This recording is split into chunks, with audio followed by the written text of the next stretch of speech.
Let's say you visit another country. You have an important message to bring. In order to bring that message, you must speak the local language. Meet Yuseff. He lives in Cairo. Like half the world's population, he lives off less than $5 a day. Though he doesn't own a computer, he always carries his cell phone, surfs the internet with his friends, watches films every weekend, and lives in a home where the TV is on all day long. Whether he knows it or not, Yuseff is developing a worldview, a framework that gives meaning to his life. He's learning a language. How is his worldview shaped? Image after image, story after story, hour after hour, his heart is filled with messages from a broken world. He's becoming fluent. If Yuseff is being influenced by the 5 hours of content he consumes every day, what about Andrea? Every day, Andrea will spend 7.5 hours wired to her cell phone, TV, laptop and iPod, taking in 11 hours of media. So what does this mean for Andrea? Well, she's becoming an expert in today's language of media. Each day, she will be exposed to 500 marketing messages and dozens of sexual references and acts of violence. She'll be led to believe that she lives in a world without hope, that she'll never be pretty enough, and that she can never be truly loved.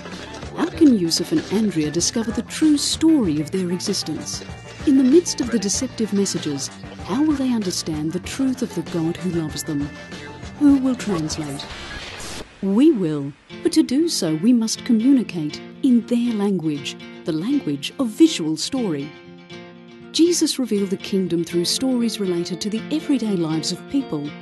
You and I can do the same, using visual media. Whether it's through cinema or television, computers or cell phones, we must create and use compelling visual media that speak honestly and biblically about the issues of the heart, so the next generation can discover life change through Jesus. For 1,500 years, God's people communicated through preaching. In the last 500 years, printing accelerated the spread of the good news. Today, we must also portray the truth of Christ and his kingdom.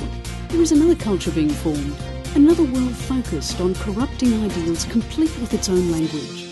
Much like crossing a border to reach another people group, we must reach out through the televisions, computer screens and mobile phones of tomorrow's leaders.